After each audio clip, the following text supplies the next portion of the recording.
said in this mimer that we've been learning till now, that the klippus midyan is different than the klippus amalek and the klippus of Keni, the 7 klippus that we speak about, in that it's a general klippa and it's not a particular. The particular ones are chesed de klippa, gvura de klippa, rachamim de klippa, as explained in Chassidus and Kabbalah. But this klippa is kind of the father of them all. And what is it? It is the idea of modern meriva, strife, contention, and overall this idea of yeshes. Yeshes is the word used in Chabad Hasidus. Yeshes, to be a yesh. What does it mean? Mark Moshe Drucker, to be a yesh, it means to be an egotist. An egotist. Wherever you are and whenever you are, it's all about yourself. You come into a room, you turn the whole room to focus on you. Your opinion is heard, etc., etc. Now, just for the record, there is a concept in the Torah that's brought in the Gemara in Saita, that a scholar, a Talmud Chacham, has to have a shminish, a 64th of gaiva. In other words, to allow yourself to be a doormat, which we call in Hebrew kupan idreses, is also not acceptable and silly. You have to get up and make a point when you're able and needing to make a point. But like the story that I heard from Mendel Futterfass, he told me this in my house in Marin County in San Rafael in 1988 or 89. So he says to me, I'm an old man and I don't have koyach to travel to my sister, your wife's grandmother, in Melbourne, Australia. Money I don't have. Old I am, tired. But I want to leave you an inheritance. You are part of the family. I want to leave you a piece of a Yerusha. So what can I leave you? I can leave you a story with a lesson. And the story is, there was a chassid named Reb Avram. I forget his last name. I don't know if Reb Mendel told me his last name. Later I found his last name. Reb Avram from Gummel. In Russians, they Gummel Hummel. Humler, they used to say Gumler. Some could say the Gimel, some couldn't say the Gimels. They said the Hey. Same city.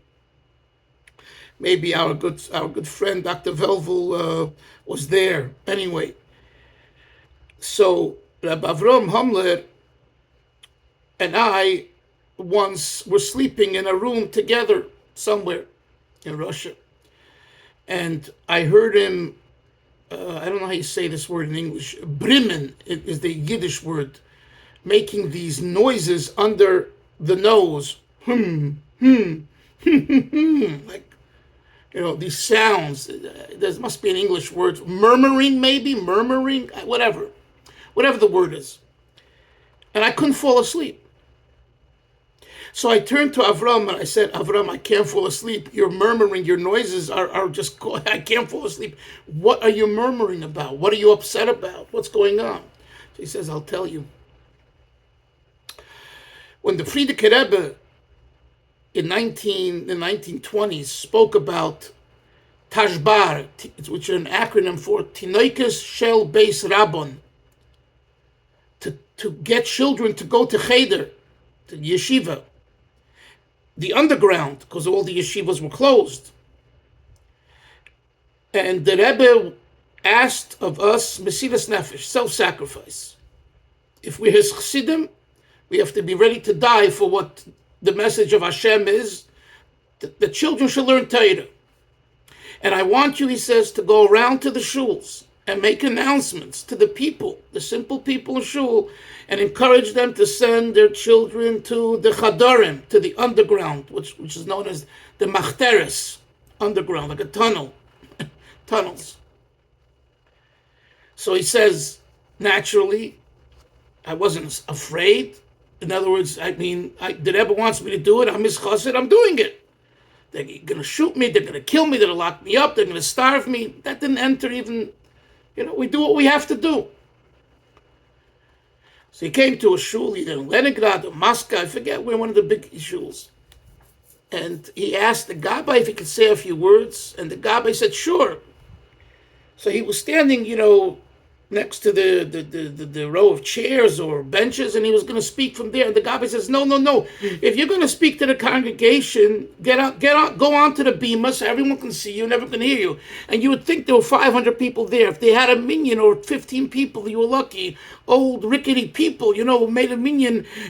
People were so afraid to go into a shul and during Stalin's time, Yimach Shemam, the communist time.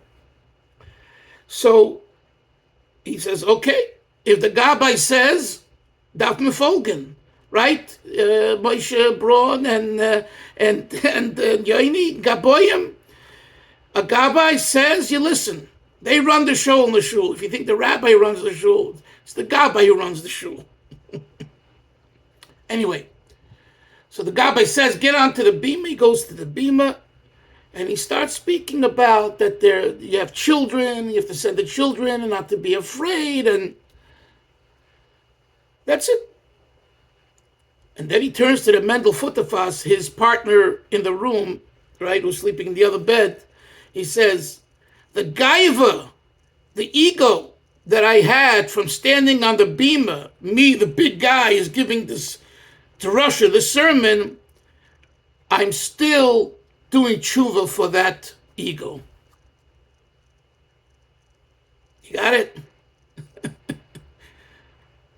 You understand what Lubavitcher Chassid is? It's something different. It's not even in our reality to, which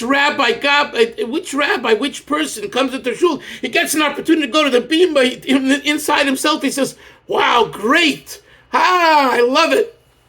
Right? And this is a chassid, a sayyid, who's crying tears and murmuring and can't fall asleep because he's saying Kishma and he's saying, I'm such a balgaiva from talking to a few Jews to send their kids to a cheder during the communist time. So, when you talk about the klippa of midyan, strife and contention, it's associated with the gaiva. Why do we argue? Why do we fight? It's all because my way or the highway. That's it. People can dress. I'm not talking about an intellectual disagreement, a pshat in the Tosfos this way or that way, or in a mimer, or in a piece of philosophy, or in a piece of science. I'm not talking about that. That also can get, as you guys know better than I from your years in college, and where the professor thinks he knows it all and he's going to tell you. But I'm saying a legitimate argument is an acceptable thing. But what does it say in Pirkei Avos? Most arguments are not l'shem shemayim. They're full of yeshes. Ego. This is the klippa of midyan. So Hashem says, Nikoim nikmas midyan. Take revenge. Get rid of this. Yes, it's a plague. It's a very bad, I don't want to use the word, but yenamachla. It grows, and you'll become stronger in your yeshes, more ego, more I, more, and all that. This is the underlying theme in this mimer that the Rebbe Rashab seeks to explain al pi Kabbalah Chassidus, and then practically what we can do about it.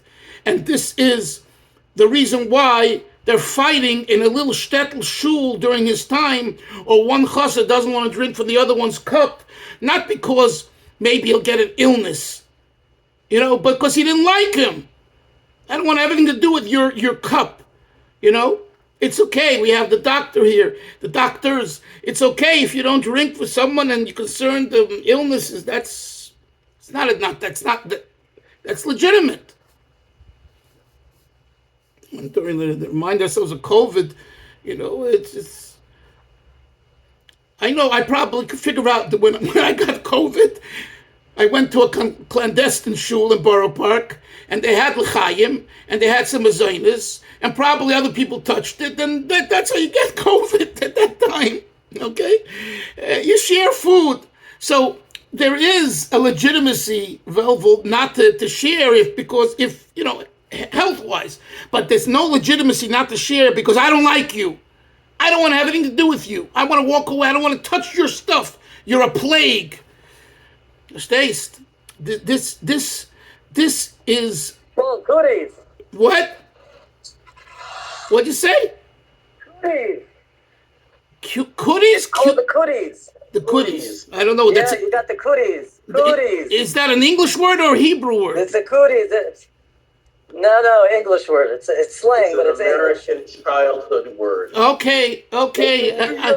I guess Girls in I don't know. Are infected with cooties. Who? What? But you had to go to school with girls to know that term.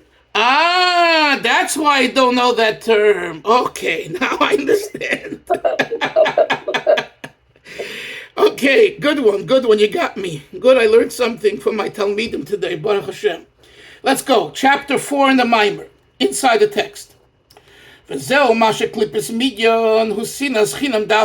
this is why, as I just elaborated upon, the husk, the shell called midyan, that klippa is specifically related to baseless hatred, to hating someone without a reason. Look at what he says. It's not that you hate them because of a detail. For example, the other person caused him some bad, hurt him. Or he opposes him in a certain detail. Then you would say that the hatred that he has towards the person is dependent upon the detail, the particular wrong that was done. Says the Rebbe, that is not the association and the reason for the klippa of midyan. Kiyim, what is rather? It fell in what we spoke about yesterday, the shattering of the sparks. Mimidas, next page. Mimidas hagvura de toyu, from the attributes of the passion of toyu, the strictness of toyu. Shehu hakas v'hasina al menagdoi. It's the anger and the hatred for the other person. In other words, you understand? Hear this, Hillel. The holy sphera, the holy emanation of Gvura, of Toyu, leads to anger and to sinna down here on earth. And in a Toyu way, in an indiscriminate way. What are you angry about? Why'd you get up on the wrong side today? What happened? You just got out of bed. You're angry. Well, somehow the Gvura, the Toyu, is, Moshe's laughing, is shining this morning. It got you. I don't know why, but it got you this morning. And you're all cooped up and whacked out and angry. You come into shul like a mashiganer, like a nut. Who bothered you? You just got up. You go to the mikveh, you don't want to look at who's stepping on my toe, who's touching my clothing. It's like, right? So the Rebbe says, it all starts in Gvura Shebetoyu. And that's the reason for kas, anger, v'sina, and hatred. Continuing the text. And because he opposes him, lochein miskoitit umeidevima. You know what the word miskoitit means? Therefore, he quarrels with him. That's what I'm telling you. He quarrels with him. I'm sure you've had this. Like, you're trying to daven, you're trying to learn, you're trying to do your business, and someone just starts quarreling with you. What did I do? Leave him. Let me live. No. Quarreling and arguing. Right? That comes from this Gvura de Toyu. Aval inyan hamodin vari vasina de klippus midyon einem etzadei prat. All of this is when you have a particular midah, i.e., Gvura of Toyu, that leads to anger. So in that case, there is a particular issue that's triggering the anger. Midyan is the father figure. Midyan is not the particular, it's the klal, it's the generality. And what is that? It's not because of a detail. It's because one and one thing only. I can't tolerate you. I can't take you. I don't like you. The Rebbe says, even if he never met the guy. And he had no business dealings with him, right? To say, hey, you ripped me off. You're not being honest. No, he just never met him. And therefore he cannot unite with him. He just doesn't like him. And this is called sinas chinam, baseless hatred.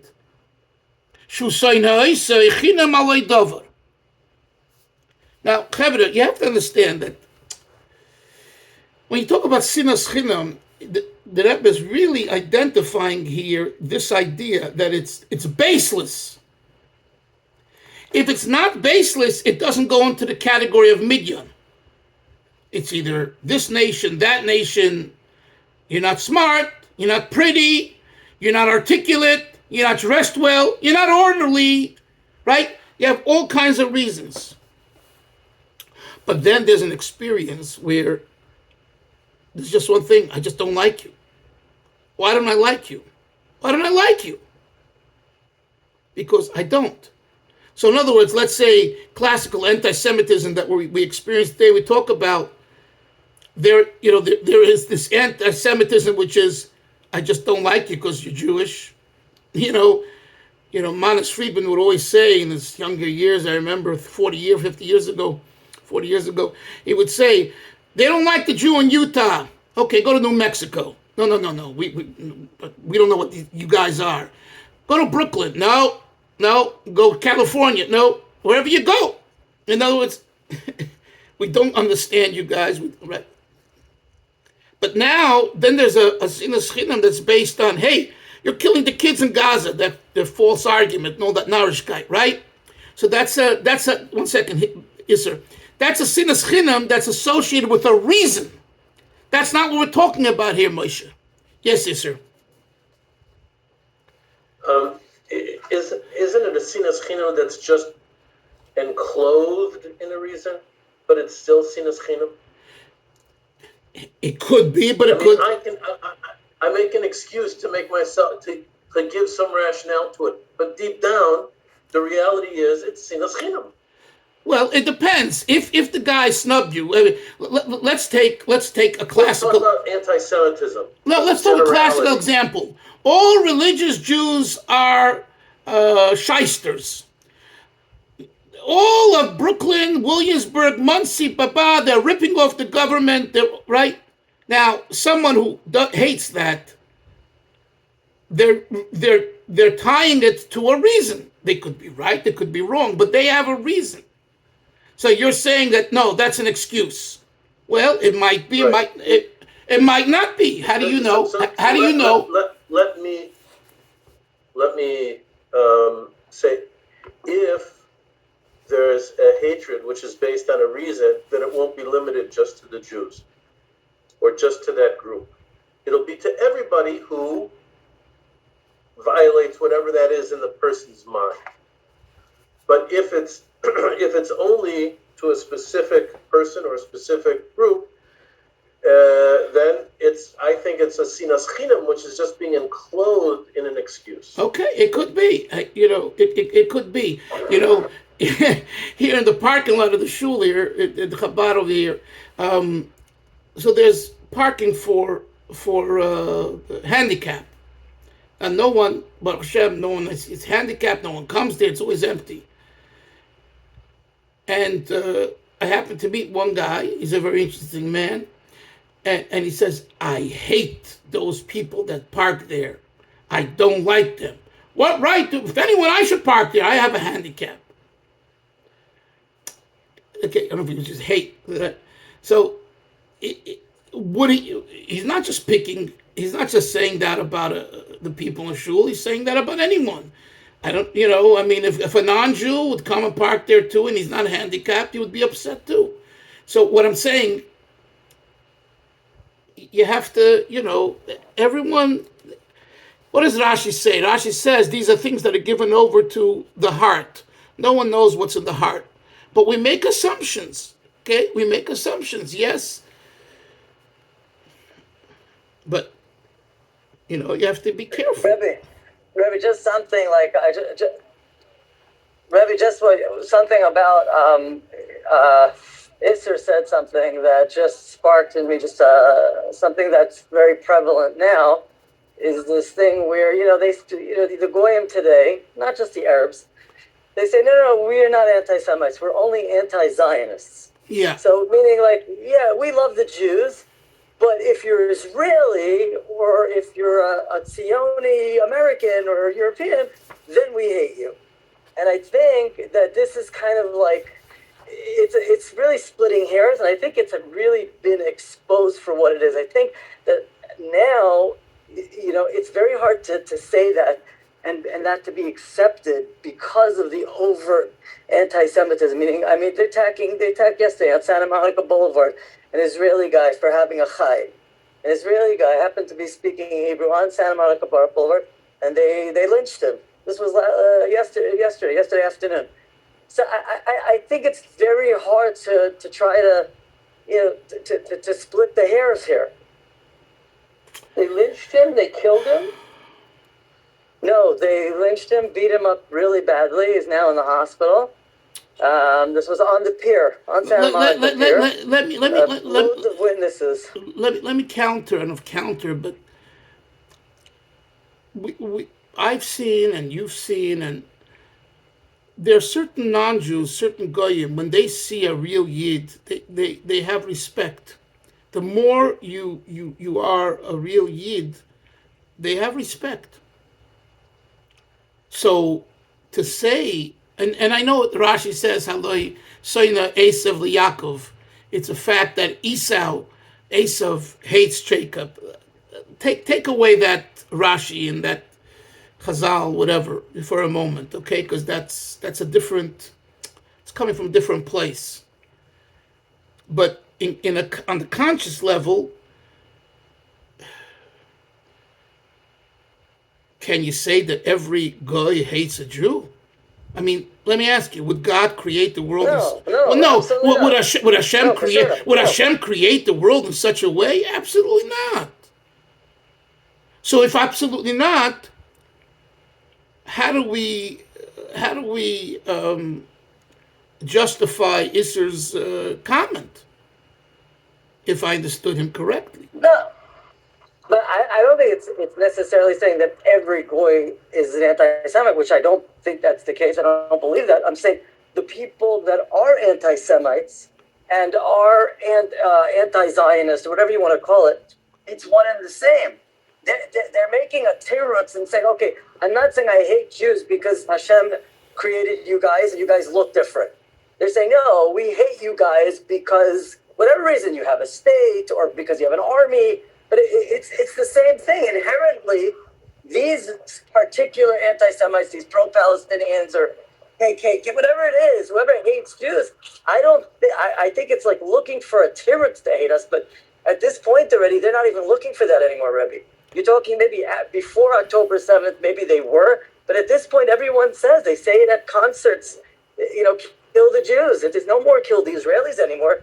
They're very, very now open about everything, and they maybe used to have to masquerade it a little bit, but at this point already, Jews around the world, especially Jews that look Jewish or have something, someone's wearing a chai, same thing as wearing a yarmulke.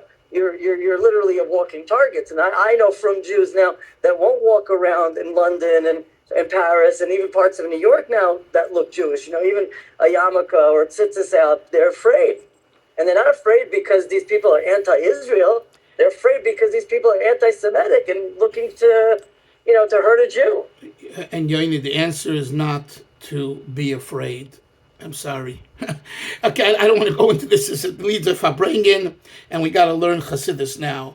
But the answer is not to be afraid of anyone that hates us or wants to hurt us. The answer is to stand up and give them a sock in the face and go on. Let's go on. and just not give in to this evil. Okay, we have to continue here. Let's go. So the Rebbe says, so the Rebbe says, Vasiba Yesha Shaloi, the Siba is his ego. I spoke about this earlier. He's important in his own eyes. I am so and so, etc. This is generally speaking the idea of self-feeling, of self-worth in the sense of ego, not self-worth in the sense of a healthy self-esteem.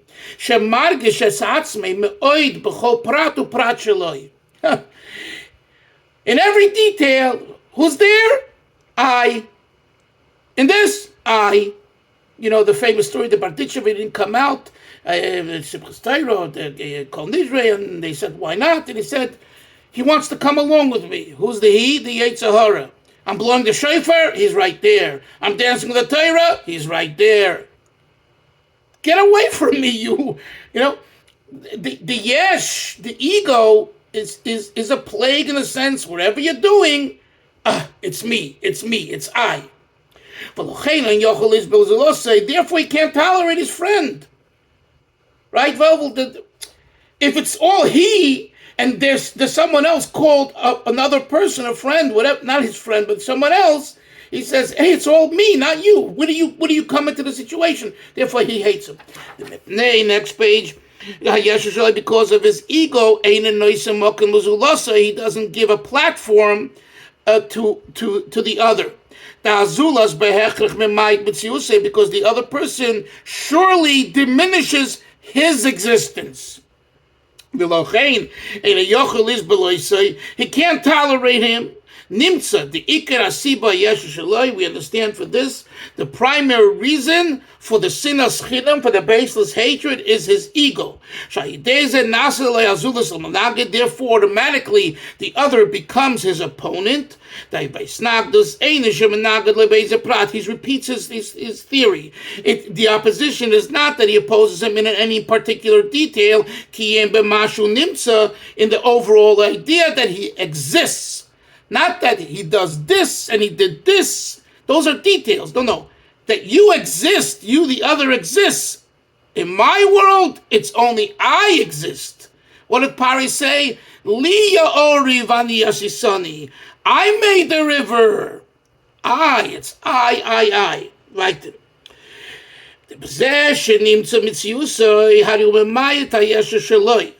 The fact that he exists, it reduces the yeshus of the other person, and therefore he opposes him and he can't tolerate him. This is all the negative, but in the positive side, the holy side, the ikrayu bitul, the opposite of yeshus, of ego, is humility, i.e. bitul, there you have togetherness, brotherliness, unity. Since the person is living with humility, on the contrary, he gives a platform and place for the other. And the idea that he gives a platform, he gives place, he receives him, he unites with him. Nimtza, the Rebbe summarizes, the from the perspective of ego, he doesn't give a place for others. He opposes the fact that he exists. And therefore he can't tolerate him and he goes against him. On the contrary, because of humility, he does give place for the other. He receives him and he unites with him. Kitzer, sinas chinam sibosa yeshus, baseless hatred, its cause is ego. Haprotim v'ataimim, the reasons come achakach. So Isser could be the Rebbe, and this Kitzer supports your argument. Right? Haprotim v'ataimim b'yamachakach. He sums it up here. Tomorrow there's no shear. Wait, let me just say, no shear, gotta fly back, and the Mitzvah Shem. But Thursday we'll have a shear, and the guy Chevron Eretz Yisrael, Chaim Zev, has the sefer for you. Please get a hold of it because it's much easier to announce one page. Okay? Have a good day, everyone. Rabbi, I think, What? Rabbi, I think just one thing, really, the end, what he just said, really ties it up in a bow, a very nice bow. Why? because what he's saying inherently, the sinas chinam is inherent. So the excuse that the guy, okay, he stole from me, he embarrassed me. It was always there. This was just an excuse that came up to the surface. But he hated him for no reason, and then he was just looking for an excuse, to say I hate you. And the same thing would be said for anti-Semitism. Okay, so let me ask you: do you believe that? Forget about the goyim, us, the Yidden. Do you believe that the Yidden, there are Yidden that are like this?